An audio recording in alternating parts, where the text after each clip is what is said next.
అన్నట్లుగా ఉగాది రోజున పంచాంగం చెప్పినటువంటి బ్రహ్మజ్ఞానికి నూతన వస్త్రములు, పాదరక్షలు, రాగి పాత్ర, పాన పాత్ర, అలాగే ఒక ఛత్రి అంటే గొడుగు, అలాగే ఒక చిత్రము అంటే విసనకర్ర, ఇవన్నీ కూడా దానం ఇవ్వాలి. ఎప్పుడైతే మనం దానం ఇస్తున్నామో అప్పుడు ఆహా వీళ్ళకి ఎంత మేలు, ఇవన్నీ బాగా వస్తున్నాయి వస్తువులు, వీళ్ళు బాగా దానం తీసుకుంటున్నారు అని ఎప్పటికీ అనుకోకూడదు. ఎందుకంటే మనకున్న అజ్ఞానాన్ని తొలగించి జ్ఞానాన్ని ప్రసాదించిన వాళ్ళు అని అనుకోవాలి.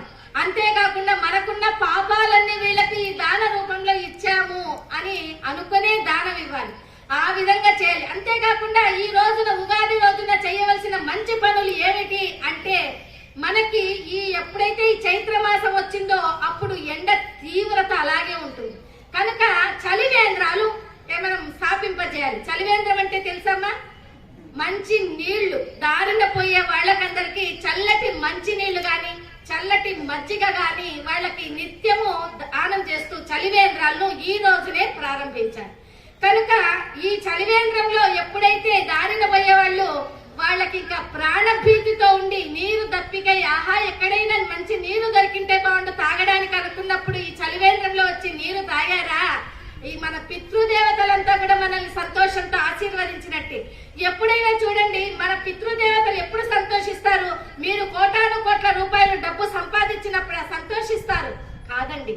మనం ఎవరికైనా అన్నదానం చేసినప్పుడు, మనం ఎవరికైనా నీటి జలదానం చేసినప్పుడు, మనం ఎవరికైనా మంచి పనులు చేసినప్పుడు, పిండ ప్రధానాలు ఆచరించినప్పుడు ఇలాగనే పితృదేవతలు అప్పుడే సంతోషపడతారు. చూడండి మనకు వచ్చేటువంటి వందల కోట్ల ఆస్తులలో పితృదేవతలు పెద్దవారి నుంచి ఏ విధంగా అయితే మనకు ఆస్తులు సంక్రమిస్తున్నాయో ఆ ఆస్తులు సంక్రమించినట్టే వారు చేసిన పాపాలు కూడా సంక్రమిస్తాయి మనకి. ఏమిటో నా మీద అందరూ కోపంగా చూస్తున్నారు. ఇది నిజం నిజం నిజం. మనకు పూర్వపు ఆస్తులు ఏ విధంగా అయితే వచ్చాయో వారు చేసిన పాపం కూడా అలాగే సంక్రమిస్తుంది. దాన్నే ధనదోషం అంటారు. ఈ ధనదోషం ఎప్పుడు వెళ్తుంది? మనం చలివేంద్రాలు, దానాలు, ధర్మాలు, పిండ ప్రధానాలు, గోవులకు సేవ చేయటం, గోవులకు గ్రాసం వేయటం, ఇలాంటి మంచి పనులు, యజ్ఞాలు, హోమాలు, ఇలాంటి మంచి పనులు చేసినప్పుడే మనకి పితృదేవతలు ఆనందించి సంతోషంతో ఆశీర్వదిస్తారు. అందుకనే చూడండి మనకి ఆదివైశ్యులకు శ్రేష్ఠి అనే నామం ఎందుకు వచ్చింది? ఎక్కడైనా దేవాలయాలు నిర్మిస్తున్నారంటే ఆర్యవైశ్యులే.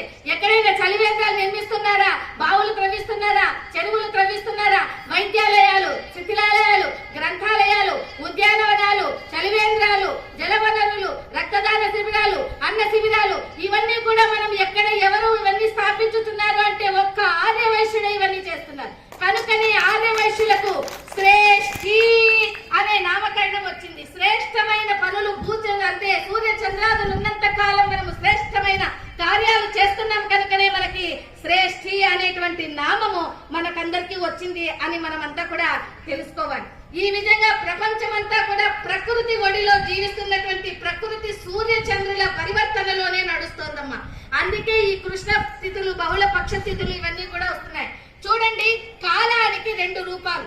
ఇందాక చెప్పాం కాల పురుషుణ్ణి మనము పూజించాలి. కాలం 2 రూపాలుగా ఉంటుంది.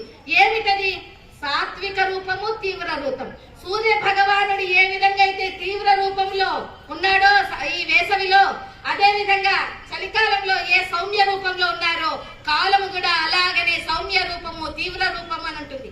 ఆ కాలానికి తగినట్లే ఈ పేరు కూడా సంవత్సరానికి వస్తుంది. మీరు గమనిస్తే